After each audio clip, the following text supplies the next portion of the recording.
Well, good evening, everybody. Technical difficulties, getting a late start. We're sharing across, through the Denver Bronco Roundup page over to Rocky Mountain Sports Network. Of course, this is the Denver Bronco Roundup podcast brought to you by Rocky Mountain Sports Network. Thank you for everybody that's probably joining us on YouTube. It seems like that might be working a little bit better for us as of right now. So, boy, gentlemen, ready for a show. It's been a cold week for everybody, I think, across the nation, and it's starting to warm up and ready to get into some hot topics tonight, man. And of course, I am your host, Keith Brugman. I'm going to welcome in all of our co-hosts here on our OG original show, starting off with Mr. Albert Mile High Dutchy, the legend. How we doing, sir? We are doing fantastic. It is a balming 5 degrees here compared to last week. So how much better can it be? 30 degrees? I'm okay with that. You're okay with that? All right, man. All right. I like it, man. Head on over to Jody Moncrief. He's hanging out in colder temperatures, but warmer temperatures as well. How you doing, sir? Doing good. 0 degrees. Wish we had a team getting ready for Sunday, but all good other than that. Yeah. One of the topics that we might get into, and I'm gonna throw all our topics out on the table. One thing I'm gonna do, guys, for everybody that's hanging out in the comments, and we'll be getting to those here pretty soon. I'm gonna follow the comments a little bit more tonight, guys. And so if you have questions, thoughts, and ideas, get those out there. We'll throw our agenda right out the window. Not going to throw Trevor out the window, man. He's heart and soul of the Denver Bronco Roundup podcast. Welcome, Trevor. How are you doing, sir? Not too bad, Keith. Just again, I guess I'm the only place here that's warmer than you guys, 12 degrees. I mean, if you call that warm. So, no, just trying to stay warm and just finding out some of these games, these wild card weekend games, man. It was crazy. You seen, the Eagles and Cowboys, seeing those two teams just fall flat on their back. And it's crazy that their coaches are still in place right now because, their fan bases are, not exactly too happy. And who can blame them? Yeah, absolutely, man. Whether you're making it in the playoffs or whether you're getting blown out in upsets in a lot of these regards that you're talking about, hey, it's tough, man. It's tough on your fan base, and it's tough being a fan, and it's tough on owners and the whole 9 yards, man. Got to jump over to these comments, man, because we're blowing it up. Got Michael Ronquillo jumping in here saying, "Good evening, Keith, Jody, Albert, Trevor." Big orange and blue hearts and a big clap it up, buddy. And thank you so much, Michael Ronquillo, for jumping in here, being first one on the chat board, and always being a fantastic supporter. Appreciate you so much. Along with Patrick Wiltsey coming in on Facebook as well, saying aloha coffee, brothers. Absolutely. Brewed up right here, man. Kona. Love that Lion coffee. Thank you so much. Kenny's coming in saying, Kenny Kirkpatrick of the amazing K&K Sports Show, guys. Check those guys out, man. K&K Sports Show, our East Coast brethren. Again, we've been on their show. They've been on ours. Cousins in the industry, but I'm telling you, he's a fantastic coming in here saying, "Good evening, fellas. Hope everyone had a great wild card weekend. I know I did. Eagles and Cowboys, bye-bye. Dutchy, give me a woohoo." Woo! All right, there it is. A woo, not a woohoo. I forget. See, it's a good thing I'm not doing this. Pearl Heater coming in. Pearl coming in hot, just like her name. man, we could use a little bit of warmth, and always bringing a lot of love and warmth is Pearl saying hi all. Michelle Knopper's coming in saying, good evening, gents. Couldn't find you on YouTube. I guess we're going to be Facebook only then, if that's the possibility. Trying to get all these connections going. We went from not having Facebook to having Facebook. Now we've dropped out YouTube possibly, but hey guys, appreciate everyone jumping in here. Michael Ronquillo giving us the weather update, 35 to 40 degrees in Tucson. That sounds fantastic. Also, Ernie May is coming in saying, go Broncos country only. Hello, all four. Well, hello to you, Ernie. And man, go Ernie Mays. That's what I'm going to say every time I come on here, man. Always a fantastic supporter, much like Clayton coming in here and saying, hey, guys, and always know what's coming next. Smash that like button and share, guys. And yes, we appreciate it. Whether it be YouTube, which we're definitely trying to promote, even though that we might be possibly down right now. I apologize. We'll get that shared over there. But that being said, love to see you over on YouTube. Go on any of our last couple of episodes or this episode if it happens to show up, by the way, guys. And we're going to be doing our giveaway, and I'm adding a piece to it, a little surprise piece. Maybe we'll reveal that in the next show or two. That being said, go on there, type winner on YouTube. It's only on YouTube, guys. Got to go over there, type winner on YouTube on last podcast, this podcast, even the one before. I'll be counting them all up, guys, here shortly, and getting your names in there, and we'll be making that drawing for our giveaway. So don't forget about that. Clayton also coming in here and saying Denver Broncos for life, baby. Patrick saying cold here, also in the 70s. So if anybody knows Patrick over there in Hawaii, I'm sorry that it's so chilly. Hope that you're doing okay over there. Negative 22 for Clayton. Pearl saying that they got up into the 20 degrees. First comment that I see that's maybe of discussion, guys. Mike Tomlin left the podium after a reporter asked him about his contract. Wow. Yeah, absolutely. That's one of the things that's happening is the merry-go-round that could be the coaching carousel. And Mike Tomlin sounds like he might be staying. It sounds like he wants to stay and coach. Sounds like we have our coach. Can we all agree on that way we have our coach at this point? I don't think that Sean Payton is going anywhere. Does anybody in disagreement with that at this point in true reality on our podcast? Raise your hand now. For now. Okay. 2 years. 2 more years. 2 more years, says Trevor. Jody gives him. Depends on how this quarterback situation plays out. Okay, very good. So it all is dependent upon this next quarterback situation that we have in front of us. Albert, how about you? When is the start of the new season? That would be March 13th. Yeah. So we have until March 13th to come up with a plan. Oh boy. Pressure's on. Yeah, I guess so. Wow.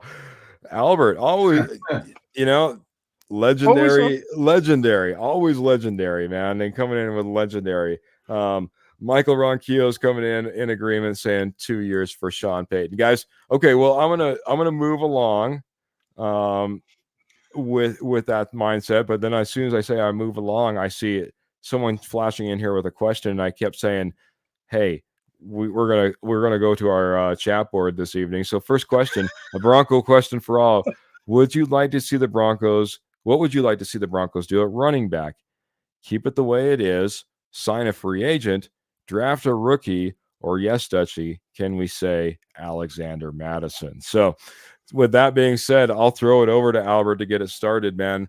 Running game isn't what we wanted. Looked like Javonte didn't have the juice, especially down the line, Samaje Perine, underwhelming performance, especially from what I had as far as expectations. And Jaleel McLaughlin, whether you think was underutilized or not, just wasn't as impactful as what we needed out of the running game. So that being said, do we go free agent? Do we draft a rookie? Or do we go like an Alexander Madison? Keep it the way it is as well. What do you think, Albert? I don't think we should draft a rookie one. Because maybe one of those undrafted ones, maybe. but do not spend on one of the picks that we have on a rookie running back, because we can use the pick somewhere else. There are plenty of free agents coming up. If we want to pick one up, we can go there. I think we will see a different Pookie Williams next year. He still was. I think he still is recovering from that injury that he had and getting back into it. And hopefully, Sean Payton, if he still is the quarterback, can come up with a good running back scheme, because that is what it is all about. We saw it. Even Hackett could come up with a plan for Pookie, and Sean Payton couldn't do it. So guess what? Well, the nice thing is that Hackett was able to work with a very healthy Pookie, not one that blew out his complete knee and had to come back in record time in order to do it. So I'm not going to allow you to just put it on Sean Payton all like that. I see where you're going on this show. I like it, though. I like it. Bringing the heat. Not going to let Sean Payton off the hook, says Albert Mile High Dutchy. I like it. To that end, sounds like you're more the free agent type of route. Maybe go the free agent route, not looking to draft one. Think that maybe if our coach can get it together, we can get more out of what we already have here, though, too. Correct. I like it, buddy. Michael Ronquillo throwing his comment up there, says draft one running back again. Kenny Kirkpatrick coming in and saying his solution to his own question is rookie second or third round. It's going to be tough to do it in the second. And pair him with the McLaughlin is my route. Currently no second round pick, if I remember correctly. Is that correct, guys? Yep, that's right. I got getting the head nod there. So had to be a third. Michael Ronquillo saying we need our Jahmyr Gibbs type of running back of the Lions, Jahmyr Gibbs. Roger Gutke. I'm gonna have to. I don't know if that's exactly how you pronounce that. If I'm saying that wrong, please correct me. But Roger's coming in here on YouTube. We know YouTube's working, so now you can go over there, everybody, and type in winner on YouTube. I did also see that one of my co-hosts said we're live on YouTube. So might have taken a second to get over there. I'm glad that we're working, guys. But head on over there. Remember, type winner in order to make sure you're entered for the contest. Saquon Barkley might be available, though, says Roger. I'm going to head now over to the judge, Jody Moncrief, get his thoughts on this, man. Are we sticking where we're at? Are we hitting free agency? Are we drafting a rookie? What direction do we go in running back? What I think they'll do is I think they'll stand kind of pat. I hope not. Teams that are advancing in the playoffs will run the football. I would love to. I mean, it's probably my number 2 need on this team as a running back. Javonte did not look explosive. He doesn't want to pay P. Ryan for whatever reason. McLaughlin, although looks explosive at times, he's not much of a decoy. He's in the game, he gets the ball. So I would like to see draft one and get one in free agency somewhere. Like to see draft and go in free agency. Doesn't think the team is going to go that way. Thinking it's more of a stay put type of mentality. Well, I put it on Peyton as well because he doesn't commit to it. And I was going to say, much like Albert said, it sounds like you want it schemed differently, though, if there's going to be success no matter what. Well, I just look at Russ. When Russ was at his best, he was throwing 20 to 25 times. Pete Carroll even came out and recently said that they threw too much with Russ. And Peyton just ignored that. And Peyton is going to throw it all over the field, and that's what it is. Very good. Yeah, I mean, I understand. Right now, I think there's adjustments being made. I don't think, and I think Sean Payton, if you could get him with a shot of truth serum, would honestly say he didn't do his best job in putting an offense on the field. He's supposed to be an offensive guru, an offensive mind, and it never looked like we were a threat in any particular position, any particular game. I never felt like I had confidence in what was being called out there and saying, oh, but that team, they better look out for XYZ. What, maybe Sutton and Russ for a short time? That's about all we had. So yeah, pretty limited offense, and certainly has room to be better and be improved in I this mean, I've next, seen in this next year. one game this year, Cleveland, that he executed and stuck to the run game. Other than that, it was hit or miss. It was it was hit or miss. Cleveland was the one game that I thought, if you do that for 17 games, you're going to win a lot of games. Wow. I'm applauding you for even giving him that much credit, man. I know that it's been tough. I know that you're not a big Sean Payton fan and what he's been doing. So thank you for at least pointing out, the game against Cleveland and maybe how good it possibly was. I want to get over to Trevor real quick, but I want to hit these comments as well. Patrick Wiltsey is saying free agent running back incentive-laden contract is the way that he would go. Ernie Mays is jumping in and saying, stay with our running backs. And maybe along those same lines, Martin coming in over on YouTube saying, no money for a free agent. Work with what we have. Williams will come back strong next year.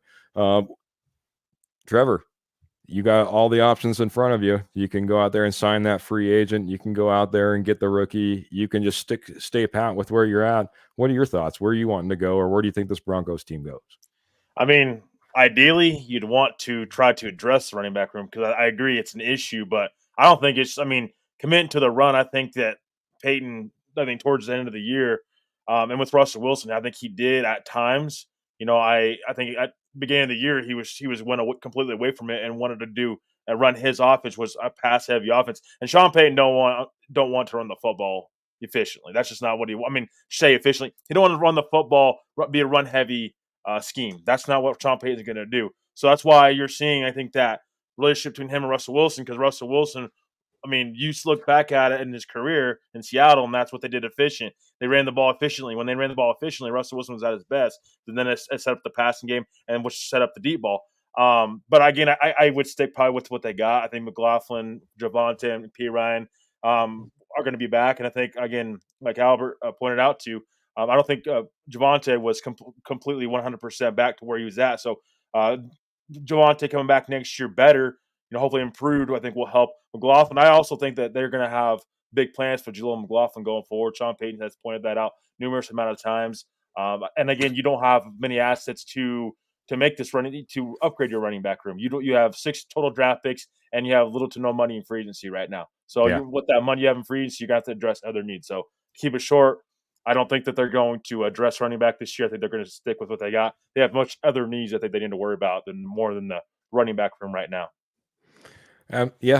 Possibly. I could see, for me, P. Ryan, I could see possibly being swapped out in this offense. I think that, there's other possibilities, whether you want to go someone that's a little bit heavier with a nose for the ball and be able to really work in between the tackles. I know that was a Javonte type of thing, but he can also get outside and, wiggle through, those outside spots quite well. There's just limitless opportunities, I think. But, for me, a cheap free agent, a late round draft pick, something to that effect, again, I'm not one to sit there and say, hey, I'm going to target this particular position. But hey, if the right running back is falling in those later rounds and all of a sudden you have an opportunity that you think matches up with your roster, yeah, I think that, if the draft board looks right, then the draft board looks right. And that's the guy that you end up taking. Patrick Wiltsey coming in here and saying, Russ for Saquon. I don't know if we'll ever be able to pull off a deal quite like that, buddy. There would have to be a lot of dollars, I think, that would have to be changed place in order to make that happen as well. Michael Ronquillo brings a good one up, and I'm blanking on the name. I wish I had another tab up in front of me. Maybe you guys know, but the Saints Pete Carmichael. Thank you. There you go. See, I'll just go to the judge. The judge has the knowledge. Talk about Pete Carmichael, offensive coordinator for the Saints. And, there's been some little bit of chatter in the background about the possibility of him joining the Denver Broncos. Would he replace a Lombardi? Judge, go ahead, man. Sorry. I don't think it matters. They're not calling plays. Either one of them, you're just Sean Payton, I guess, puppet. I mean, I know that they're doing some stuff in the background, but you're not calling plays on game day. So what does it really matter? Fair Semantics to me. Okay. Yeah, put up the cardboard stand in. It doesn't really all that matter. No, I understand. Like you said, not out there calling plays, maybe doing some stuff in the background, but does it really make sense to make a change if that's really the position that we hold and doesn't matter who's in that position anyway? Albert, what are your thoughts on this, man? Do we see shakeups, especially when it comes to former Saints, coaches and coming over to the Denver Broncos? I know that Sean Payton's been loading up on a ton of them. I would say keep it as it is, because if we cannot win the Super Bowl, at least we can say we have a Lombardi. Okay. There you go, man. Keep it as it is, even if it's for superficial reasons. Albert, I love it. Trevor, what are your thoughts? Do you think we end up adding any additional coaches? Just again, Pete Carmichael, former OC under Sean Payton, is that a possibility that Michael's bringing up?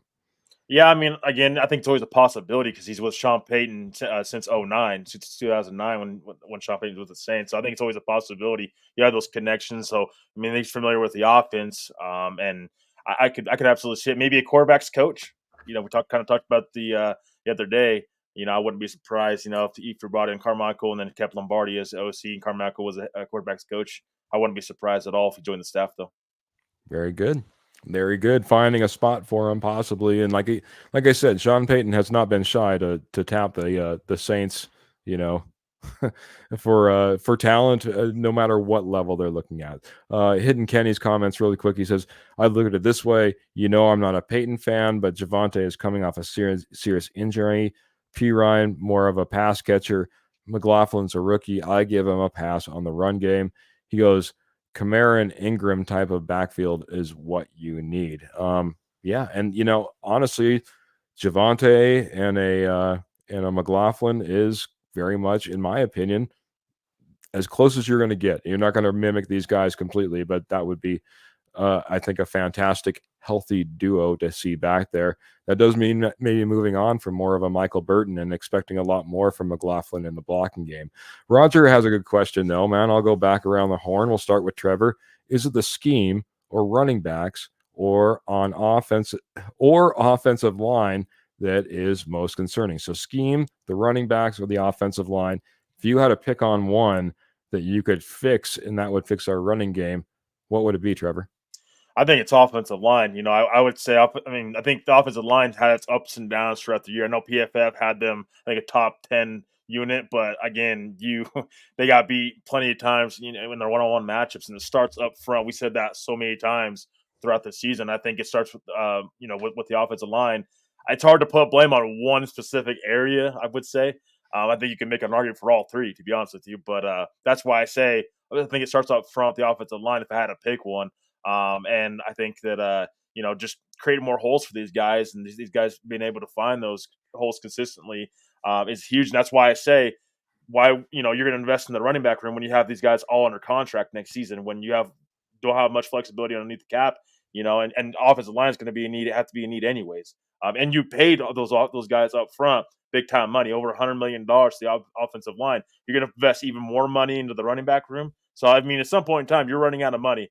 This is a cap league, so this is not baseball. You can't just go spending money freely however you want. So it's just, I would say offensive line, but again, you can make a case for all three, I think. To be the Yankees and have that limitless pocketbook. Just go buy all the talent. But it doesn't work that way in the NFL. We'll have to be underneath the cap. So, yeah, running back, maybe we have to stick with what we got. Offensive line, who knows? Maybe we have to kind of stick with what we have there as well. Albert, I'm going to head over to you, man. Scheme, running backs, offensive line. If you could fix one and say it would give us the best opportunity to improve the run game, which of those three would it be? And I'll need a mic unmuted, buddy. Sorry, man. Identity. I would say identity. What are you going to do? Are you going to be a run first or pass first, RPO? What are you going to do and stick to it? And I think that is where the problem is. We had an offensive line that was set up for run first, and it was the opposite. We passed more. So I think that's where the problem is. Create an identity and stick to it, and we haven't done that. That's fair, man. Again, I think there was more attempts there than most people give credit. But at the same time, I don't think we were effective. And that could be placed on many different things. But I will say this: I did like what you're saying. It does come down to the scheme a little bit and sticking to an identity.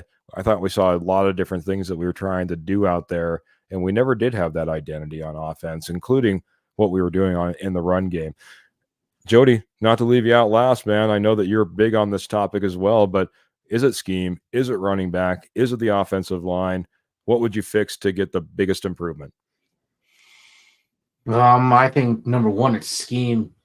You brought in players that were run first. You never went out there and just tried to run the ball 30 times a game. You never tried to do that.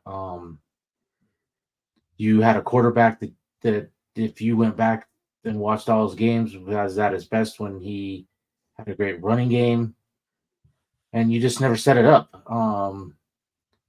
And that's why I say going forward, it doesn't matter if you bring Russ back, you better run the ball. If you go get a rookie quarterback, you're setting him up for failure if you're going to have him go out there and throw 30, 40 times a game. If you bring in a journeyman quarterback, you're setting him up for failure to throw 30, 40 times a game. So you don't have a Patrick Mahomes or whoever you want to say that can go out there and throw the ball 40 times and doesn't need a run game. It's going to have to be a focus next year, and the scheme wasn't there. Now, I will give a little bit of a pass. Javonte Williams was hurt. He didn't look explosive. But Sean Payton rode that horse all year. He had two other running backs that he could have started. He chose not to. Javonte averaged under 4 yards a carry. P. Ryan was over 5 yards a carry. And he never wanted to make the change. So Sean Payton, like you mentioned earlier, he's got to look in the mirror and admit some massive faults of, we didn't run the ball well enough. Did I run it with the right guys? Did I set up running plays effectively? It has to be more than we throw the ball over the middle, in my opinion. And I think that's fair, man. And I'll say this right off the bat. What were we talking about all off season last year, going into training camp? It seemed like every other episode we were talking about, will Javonte be back? Will he be back to start the season? Will he be able to, play an entire game, an entire season, and how remarkable that would be. And to that end, Sean Payton goes out there and not only names him the starter, but rides him hard all year long. There's something to be said about the decisions made by Sean Payton. Like you said, in that running back spot, I know that Jaleel McLaughlin isn't the best blocker. It doesn't matter, man. You're riding Pookie pretty dang hard. I know Samaje Perine isn't that explosive back that you'd like to have, that Javonte could be or McLaughlin could be. But you know what? Let's get this guy some time, some legs, man. Let him be healthy, and that decision would never, ever did come. So good point, man. I think, and great question, by the way. I appreciate it. Roger jumping in here over on YouTube. Patrick's just coming in here and says trenches make or break you. And I want to bring this up, guys. We invested a lot in our offensive line last year. We went out and brought in Ben Powers. We brought in Mike McGlinchey. We have pretty good money invested and a decision kind of pending when it comes to one Garrett Bowles. Quinn Miners was obviously the gem out there, and then we have our center in Lloyd Cushenberry. That being said, when we all went through this little exercise, none of us end up picking offensive line. I know that it could be second, it could be a close second, but what do you think about this offensive line and its ability to block for Russ, to block for Stidham, to block for that rookie quarterback, to block for that veteran that's been passed around the league? How do you feel about this offensive line? I'm going to start out with Albert. Yeah, there's at least one person in there that I really, really like. And I'm also giving kudos to Garrett Bowles. But Miners, he is doing excellent. And I'm a big fan of Quinn Miners.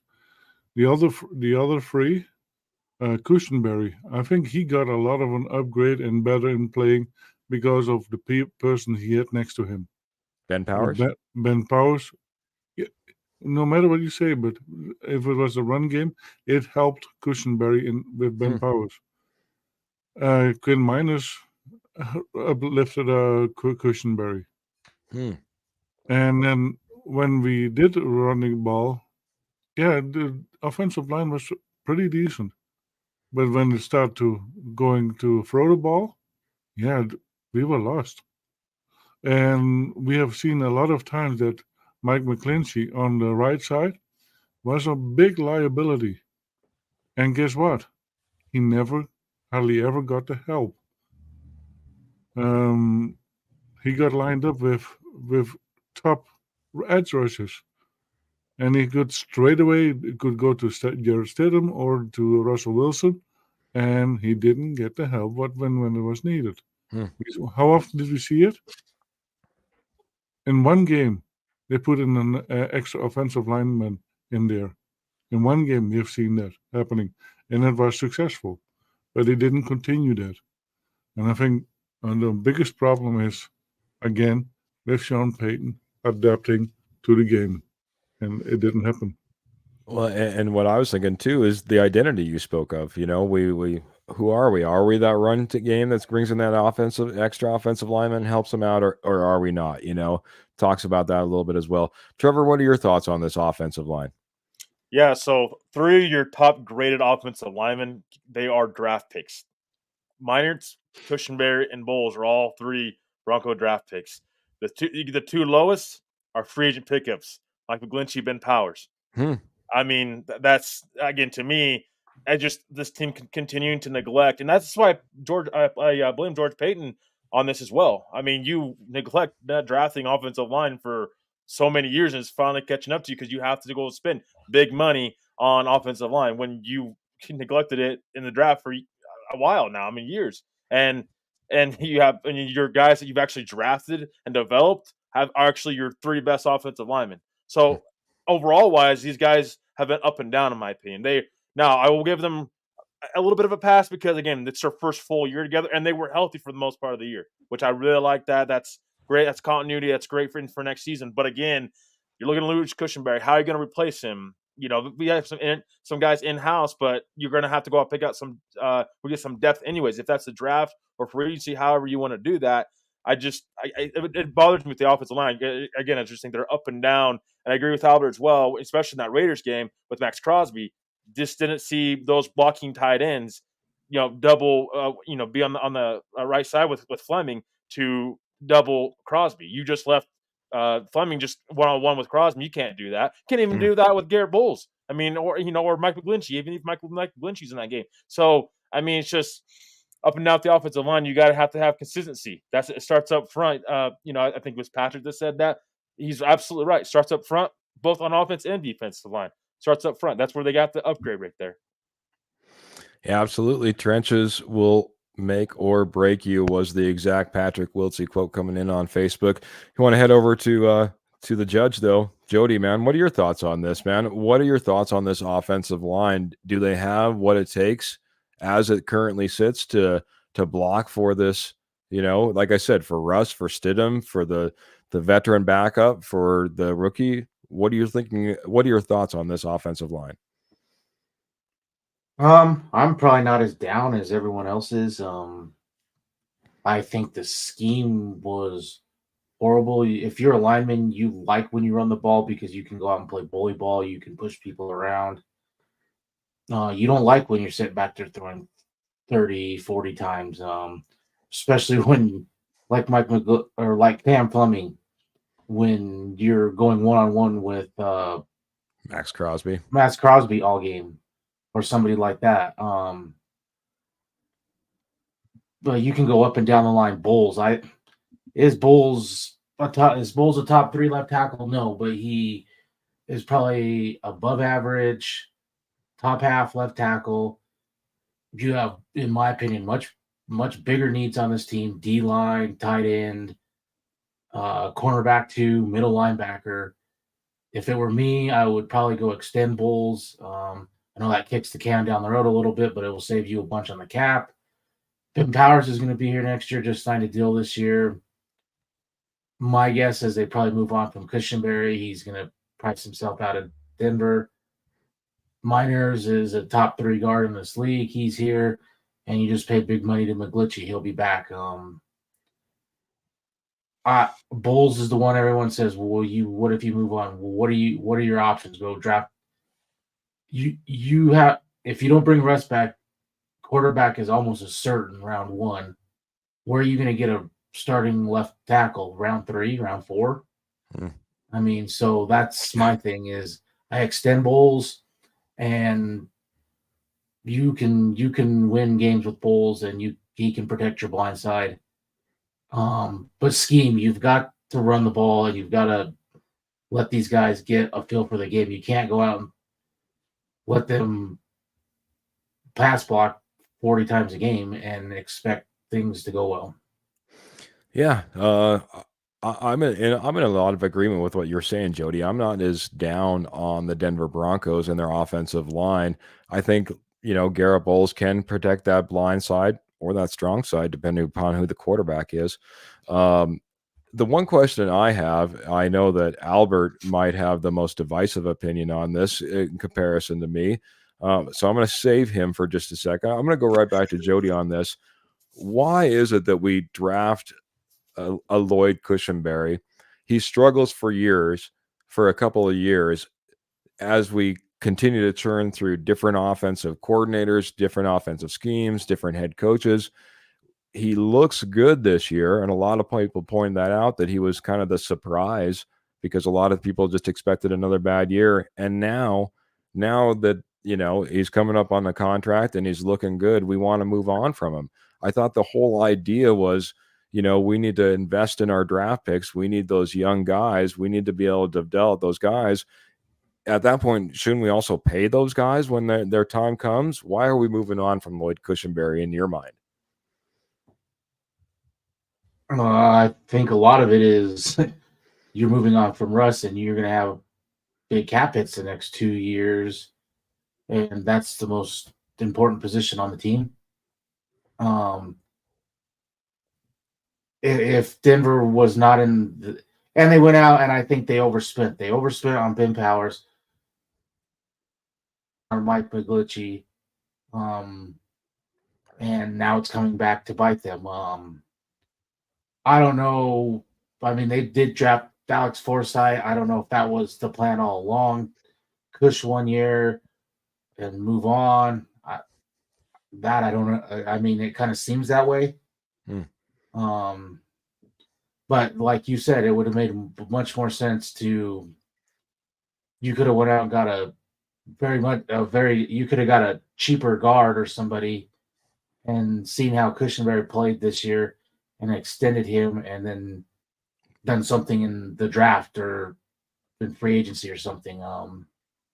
Did you really I mean, I think you did a little bit, but did you really upgrade Ben Powers over Dalton Reisner, really? For the amount of money you're paying? Not from the performance I saw last year. I would have got to agree, man. I didn't see any marked improvement. So, but I can't fault Denver with McGlinchey. They overpaid, but they have done everything except for draft a right tackle in the first round. The last 6-7 years, they've thrown a ton of money at free agents. They've went out and done a lot of things. So, and McGlinchey, he was healthy all except for 1 game this year, something that he hadn't done lately. Yep. And towards the end of the year, he was playing a lot better. And so give that time. He's still probably a top half right tackle. And I don't think that's you're not. upgrading one position on the O-line is not make or break for this team. I think there is way bigger needs on this team, and O-line is down the list. Yeah. I guess I kind of in the same agreement with what you were just saying. I'm going to jump over to Trevor too, though. But like you said, what are you going to do if you let go of a particular position? Are you going to pick us up a center in the 4th round and expect that you're going to get as good or not a better performance? What are we doing with Lloyd Cushenberry, in your opinion, Trevor? And really quick, I'm just going to hit comments really quick. Pearl was in complete agreement with you, Jody, on everything that you were saying. Kenny was asking who our O-line coach is. Is it someone new, or is it someone that has been with the Broncos? And Michael Ronquillo came in with the answer. It's Zach Strief. Zach Strief was another New Orleans Saint that was brought over. Was an offensive line coach. I think he was an assistant offensive line coach, if I remember correctly, for the New Orleans Saints. He was a former lineman for the Saints. He was former lineman as well, exactly. But he did end up having a little bit of coaching with the Saints before he came over to us. He didn't go directly from the playing field to coaching. Over to you, Trevor. What are we doing with Lloyd Cushenberry? Yeah, and so, I mean, again, I think that if you can predict, if the Broncos had a crystal ball and they could predict Cushenberry would be this good this year, I don't think that you see them spending as much money as they did this past offseason. So I don't blame them for that, because Cushenberry hasn't been good in years past. So how could you bank on that going forward?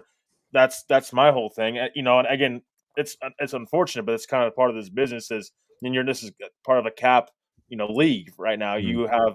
You're going to have to let guys go, and that's why I just question, like, you neglect right tackle for so long. Now you're paying that one again in free agency. How many times have we seen the Broncos go in free agency, go after offensive linemen, and it just not work out? I mean, we've plenty of times the other way through the Peyton era, George Peyton era now. So it's just, again, I mean, Cushenberry's gone now, but you can't predict that he can have this good of a season. You had to address the offensive line at some point in time. They invested in it, so I don't fault them for that. And Cush is going to get his money. He deserves that. Absolutely. Now you have to have that next guy step up.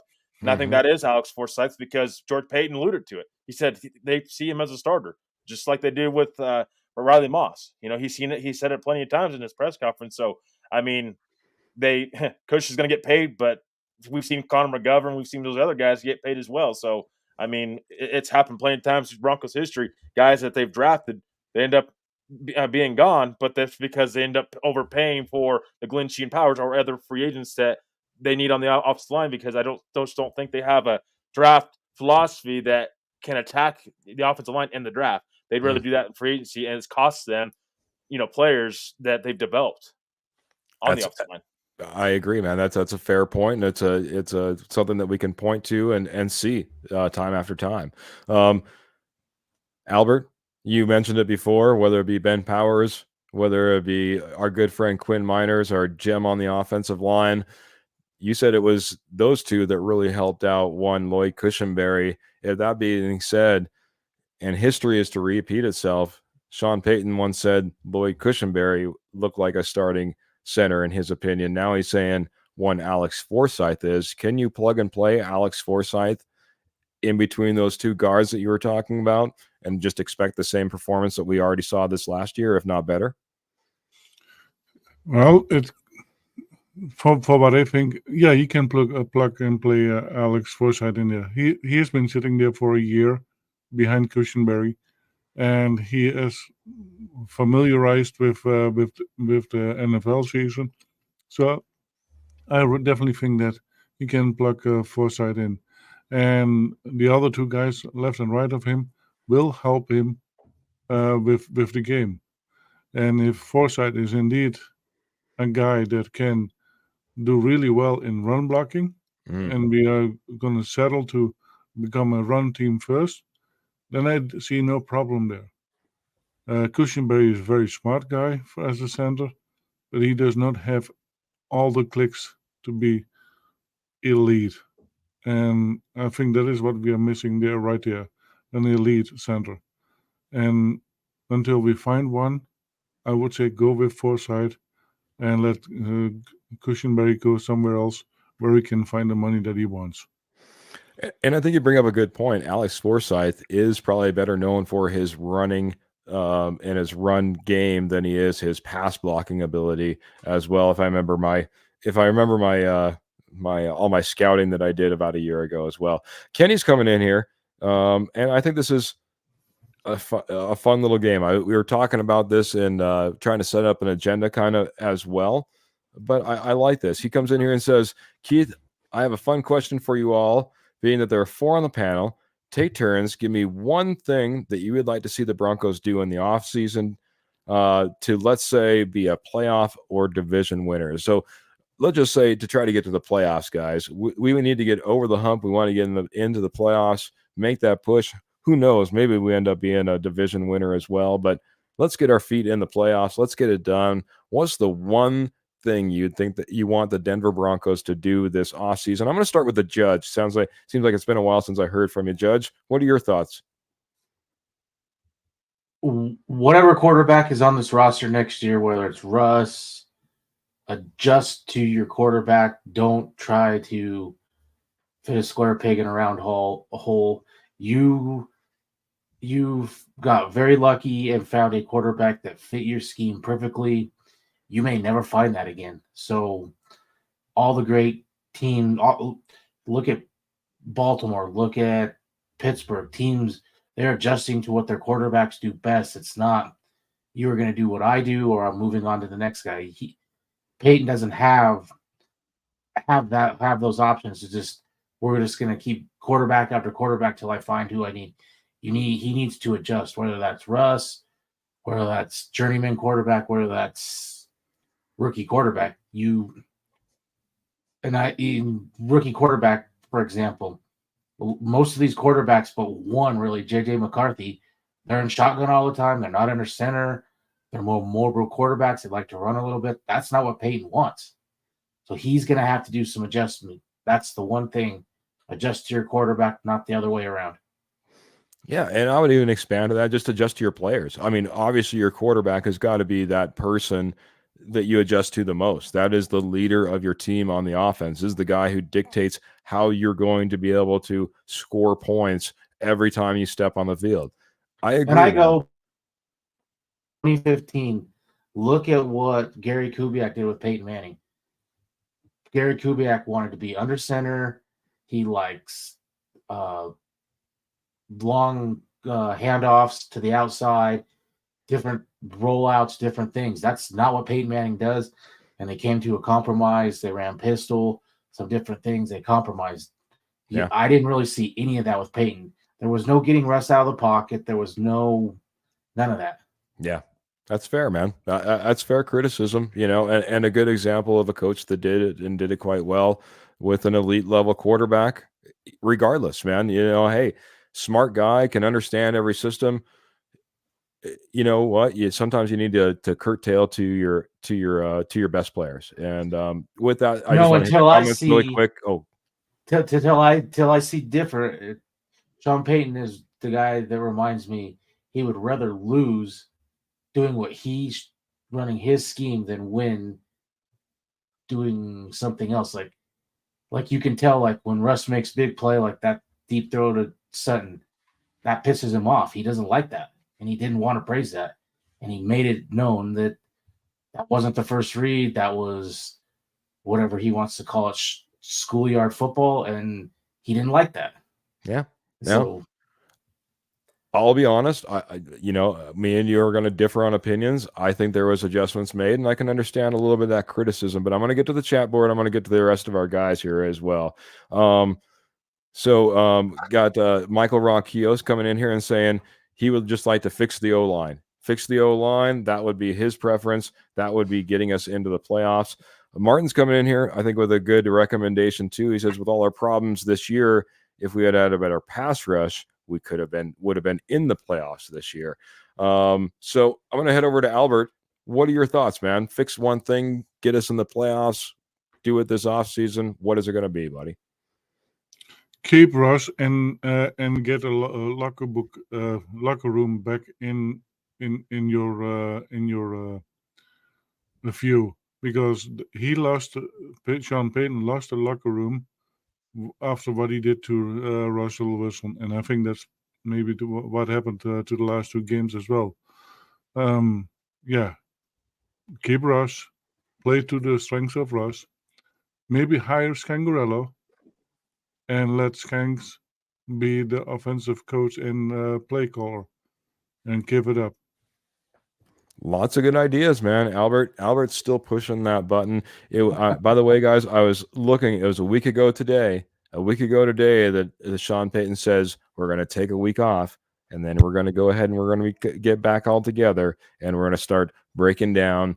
All the players, all the coaches, decide who's coming and going. It's supposed to be quote unquote, not a long, drawn out ordeal in order to come to a Russ conclusion. So we'll be on Russ watch, as the advertise says. Right now we're on Trevor watch, as he's going to fix our Denver Broncos, get us to the playoffs next year by doing what, Trevor? Fix the defensive line. I mean, this has been a problem, like Martin says here, better pass rush. Well, you have one guy that can get to the quarterback. That's Zach Allen. That's a new guy. So, and you can't stop the run. I mean, this team is bottom of the league in stopping the run. Teams were running the ball in Denver all year long. And it's hard on the linebackers, and you have to be able to do that. And you have to be able to create some sort of pass rush, just not just blitzing all the time with your linebackers and your edge rush. You have to actually have some push on the defensive line, and they just had none. They had none of that. They had none of that other than Zach Allen. You have no other pass rushing threat on the defensive line and a guy who can stop the run. Zach Allen's an average to above average defender, and the rest of those guys are below average on the defenders on the defensive line. So you have to fix that going forward, because if not, you're going to put your defense in really bad positions going forward, and you have to find a way. I know with all the cap, with everything on with the cap and the draft, find a way to fix that defensive line, because that will be huge for this defense going forward and really help VJ out and the rest of the guys out. I like it. I like it as well, man. This defensive line, as you said, Martin's coming in here on YouTube pointing that out as well. That's a huge issue, and I think that's one that needs to be addressed, and it's something that could definitely help. Could have helped this team and could have got us into the playoffs. I want to scroll all the way back up though to a point that our good friend Michael Ronquillo brought up. He says the Broncos don't have a good tight end on this roster because tight end Greg Dulcich can't stay healthy, and we don't have a blocking tight end that can help the run game. We brought in a lot of different options trying to get this going and get this rolling, but in the end, the Joker was nothing more than maybe a joke when it came to playing on the field and getting out there and actually being effective and being a part of this offense that Sean Payton wanted it to be so much. I couldn't agree more with Michael Ronquillo here, and as I think he puts in here as well, how nice would it be to bring in a gentleman like Brock Bowers onto this Denver Broncos offense, a guy that truly would be a threat. Just a possibility, guys. We'll be getting into some of that draft talk, but for me, a tight end, a true tight end, one that can both be a threat and maybe help out just a little bit in the blocking. I'm not asking for much. Goodness gracious, I know that we always talk about the receiving tight end and the blocking tight end, but can we get a little bit of diversity? Can you pick up a chip and help out Mike McGlinchey and still be good in the receiving game? I think so. Let's go out there and find that tight end. I really think that would make this offense hum and be a completely different beast. So that's what I would do in order to try to get us over the hump. I do think if we would have had everything that Greg Dulcich was made out to be on this field, that would be certainly a possibility. I'm going to hit Albert, and then I'm going to get over to Pearl's question before we get out of here. Albert, what are you thinking, man? That tight end helping with the blocking only works if you adjust to the game, and we haven't seen it happening. That's fair. But I can tell you what, if we had a elite wide receiving tight end, I think that would also help, because again, you can't sit there and rush if all of a sudden there's weapons all over the place that can catch the ball. Think about it. If you had an elite wide receiving tight end, we did end up having Tim Patrick, we end up having Jerry Jeudy, we end up having Cortland Sutton, and then we got someone like Jaleel McLaughlin that flares out and can catch out of the backfield. All of a sudden you have options where the pass rush better get there, and it better get there fast, even if you're not chipping on that particular pass rusher on the edge. I think you can out scheme a Max Crosby, I guess is what I'm getting at. Can I ask a question? You talking about blocking and stuff? Yeah. How everyone says fix the O-line. How do you fix the O-line when you just signed Ben Powers to huge money? You just signed Mike McGlinchey to huge money. Everyone sounds like they were in an agreement that you want to pay. So there's 3 guys. It sounds like everyone's in agreement. Cush is gone. Where are you fixing the O-line? Is fixing the O-line getting rid of Bulls? I mean, is that what everyone's to fix the O-line? This is my. Can I answer really quick? This is my answer, Jody, and then I'll throw it over to Albert because I heard him trying to jump in right away as well. My thought is like you guys were talking, and I think Albert's going to agree with me, and it's something you said. It's all about the scheme. You brought in Ben Powers, a running a guard, blocking guard. You brought in Mike McGlinchey, a running blocking guard. We're talking about if Alex Forsyth does end up coming in and taking over for Cushenberry, he's a downhill running. You've got to become a running team. You've built your team for that. You can't go out there and say, I can fix it by my left tackle is somebody different. I don't see how that fixes anything. Albert, what are your thoughts? I think fixing the O-line will be even more complicated because the way Sean Payton is acting, who wants to play for him? I think what a free agent wants to play for him. They only want to play for him with a nice dollar bill signed on the contract. And I think that is part of the problem now that we now have too. Because the way he treated Russell Wilson, I think that is going to backbite on him in the long run. And that is something that we have to put into account as well. And honestly, Albert, not to throw dynamite in as we're about ready to leave the show, but if I had to guess, I think Russell Wilson goes someplace else and is mediocre at best. And we might see the end of Russell Wilson. So at that point, I don't think there's very much egg on Sean Payton's face. Trevor? I'll throw this out real quick. Okay, go ahead, Jody. Garrett Bowles had 8 penalties this year and allowed 3 sacks and played every snap this season. So I agree.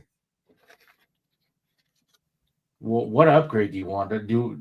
Do I think that he's a top 3 or 4 left tackle? No, but he's very much a top third of the left tackle. And you're going to waste one of your 6 draft picks when we've all called out massive holes on this team on a left tackle? That makes no sense. I agree, man. I hope they don't. I hope they don't take the bait, Jody. I don't think that's where it's at. Trevor, what do you think, man? Everyone calling for offensive line to get better. How do you fix this offensive line? What does that mean? I mean, again, I get what you guys are saying. Like, how do you fix the offensive line? I would say the only way you do that is if one of the tackles falls to you, or Fashanu. If one of those guys falls to you, then I think you got to take an offensive line because they might be the best guys on the board. So if you're talking about improving the offensive line, it might be through the draft. If anything, one of those picks, use offensive line, which is not a bad idea. You're really going to rely on, your guys in house to be the guys to step up. Because what if they don't? Then what? That's why I say depth, I think, is everything with the offensive line. Because then you can have a battle. And maybe if one of those tackles falls to you, maybe you do move, somebody over to center, and those guys maybe they'll slide to guard, or however you want to maneuver it around. But I would say, that's the only way you really can make the offensive line better. I think would be through the draft, just because of where the Broncos are at with the cap right now, and they're not going to spend that, the money on the offensive line. It likely would be through the draft. That's how they would improve the offensive line. But again, I don't think that's their biggest need. I would agree. And I'm not hard on the offensive line. I think there's a mixture of different things where it can go right. It's the scheme. It's the player, it's the offensive line. It's the running backs just being able to find holes and just having the scheme being able to create those holes. So I think there's multiple different reasons. I don't think it's just on one position or just on the scheme. There's many different ways of why this running game was not effective this year. Yeah. And like I said, we're going to get out of here really quick, but I am going to throw up a couple of dynamite comments, and I mean dynamite because it might blow us all up here and get us all riled up for our next show. By the way, guys, thank you so much. Like, share, and subscribe to the show. Make sure you're doing it on Facebook, you're doing it on X, you're doing it on YouTube. Of course, we're available on Apple Podcasts and Spotify as well.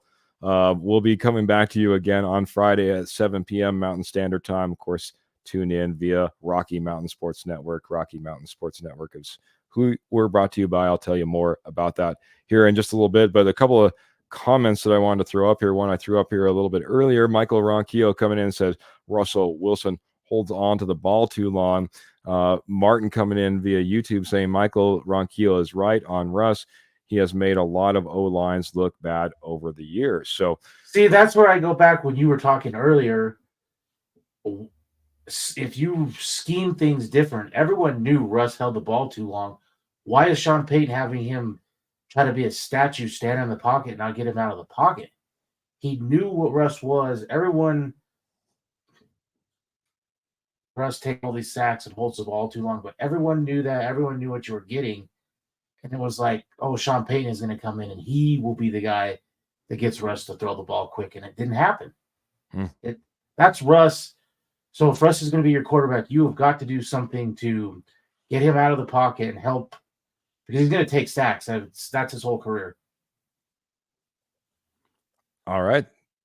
I don't know what to say to that. I don't know if I want a quarterback that takes sacks and holds on to the ball too long, and I got a scheme around that. That doesn't sound like a very good, successful recipe. That's a tough recipe to scheme around, I'll be honest, Jody. Michael Ronquillo saying that you need to play action. Pete Carroll, then I guess. Well, he won a lot of football games doing it. Yeah, Pete Carroll won a lot of football games with a lot younger Russ, though, man. You got to, again, I'm going to hit this really quick. If we want to throw dynamite, I guess we did, but Russ came in into the Denver Broncos in the first year, and we come in with let's ride. We come in overweight. We come in with Nathaniel Hackett giving you the reins to run the offense however you want, and we fall flat on our face.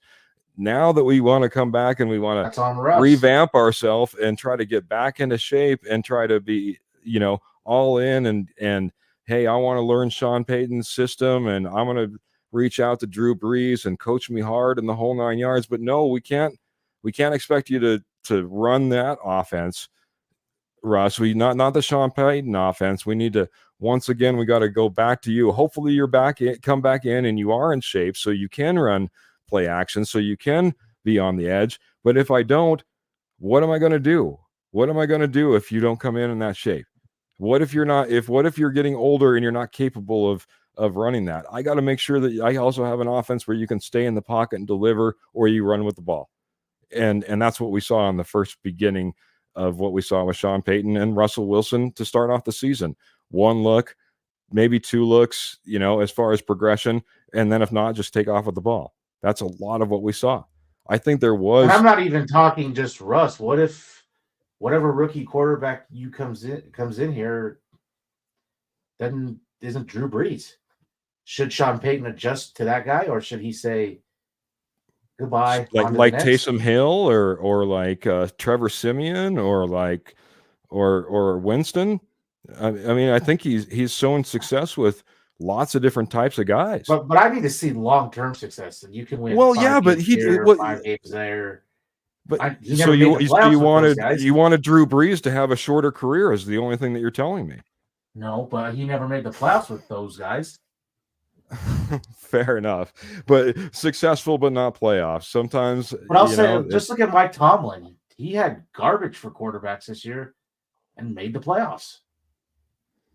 We were right there at the very end. Could have been us being up against Buffalo. 4 different quarterbacks and made the playoffs. Agreed. Look at that division. Do they have Patrick Mahomes in it? They do have, No, but every team in that division made the playoffs. There you go. Albert, I know that we're already running a little bit over on time. You can talk a little bit about this, but let's start kicking off some final thoughts as well, and I'm going to go to you. So don't feel like you have to rush into final thoughts. By all means, if you want to join in this discussion, like I said, I know I threw some dynamite out there as well. Really quick, I'm going to just hit the comments. Martin said Pete Carroll only had success when he had the best defense in the league. Without the Legion of Boom, Russ would have never won the Super Bowl. Michael Ronquillo coming in and saying, we can all disagree, but we want what's best for the Broncos offense and defense. Absolutely 100%. Gets a little heated on here, man. Gets a little heated. Plenty to talk about, and we could probably go for hours. And it's because of great people like you and bringing up great comments and great questions, and all of our friends and family. Kenny Kirkpatrick says, man, we are so close to avoiding a Russ debate tonight. Ha, ha, ha. We came really, really close. Albert, it gets no closer than this, man. Give me some thoughts. Give me some final thoughts. What are you thinking? Get us out of here, or help get us out of here as well. Okay, first I want to thank all the people who have commented in the show today. It was a very, very fun conversation, and we had good points of talking about, and we really appreciate it. And it goes for Michael, Patrick, Kenny, Clayton, Michelle, Pearl, Ernie, Roy, Roger, Kenny, Martin, and there was also a new person in there, Ben. I didn't see his name before, and Dennis as well. So those were some new names that haven't seen before. Yeah, and also Kenny, and we didn't see his partner to the better half, the K&K show guys. Watch them as well on Wednesday evenings because they have a fun show as well, and a lot of times you see us as well. And we are really, really, yeah. This is the off season for the Broncos, but I think we will see some good things coming from it. I hope, and that we will get some better news next week. If indeed today, this week is a rest week, and next week it starts all up again, then hopefully we will have some more good news next week and a lot of gossip that we can talk about it then. Yeah, plenty to talk about. And as Albert pointed out, plenty of good friends in the comments, in the chat board, watching, listening to this evening. Again, guys, want to give away a great big old fat prize to somebody out there, head over to YouTube, type in winner in the comments, WINNER, type in winner. That's how you get entered. It's simple as that. That way I can find you really quick. I'm going to put your name in the hat, draw out a drawing, and we'll get to that giveaway.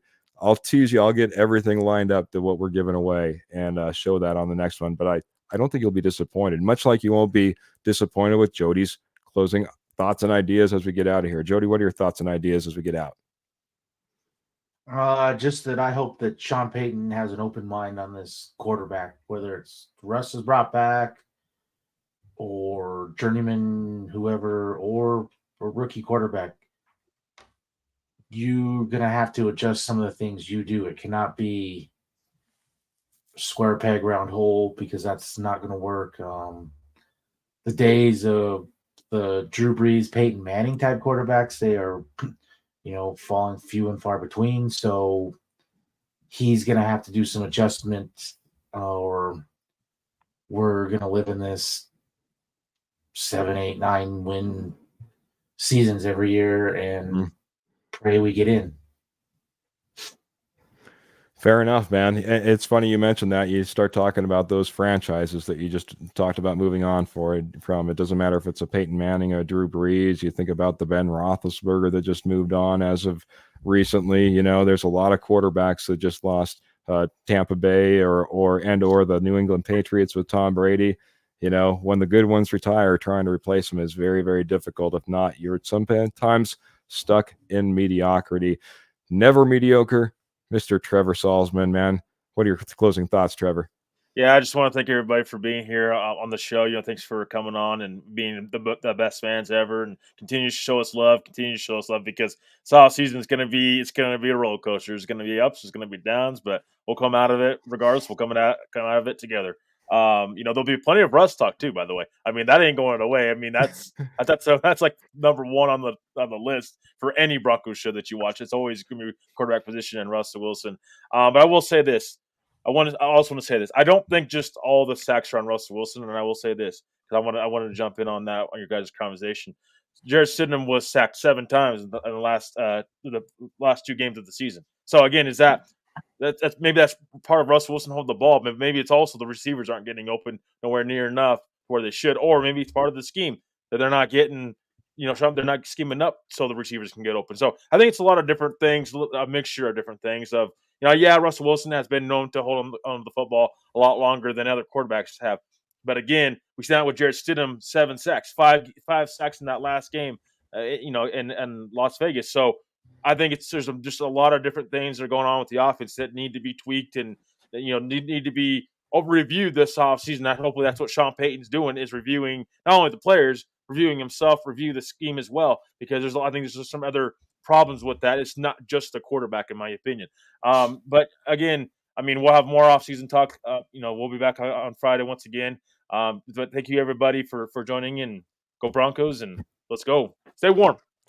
Stay warm, everybody. Yeah, it sounds like for me it's going to be digging out as the snowstorm is going to be moving in tomorrow. But Michael Ronquillo digging us out of the show, saying great show, 100%. Pearl's coming in here and saying fantastic show, giving us huge hearts at the end of that. Thank you so much. Agree. It's going to be fun. It's going to be so much fun, Pearl. We can't wait for the next show, this off season, everything that we have going on. Michael Ronquillo said, can't wait for it. Let's go. Clap it up, boys. Love it. So also is coming in here and saying Broncos Country, this is the way, giving us the orange and blue hearts and the big claps as well. So, guys, big thank you to all our viewers, watchers, supporters. Again, Facebook, YouTube, X. You can catch us on all of those. Our preferred over on YouTube. Get entered into that contest. Jump on this podcast. Type in winner in the comments. That's the only thing you need to do in order to get entered to win. We'll be shipping you off a nice little prize package if you get picked out of the hat, guys. Don't forget to do that. Denver Bronco Roundup. We're on 3 times a week, guys. You can check us Sunday. You can check us out on Sunday. Check us out on Tuesday. Check us out on Friday, all at 7 p.m. Mountain Standard Time.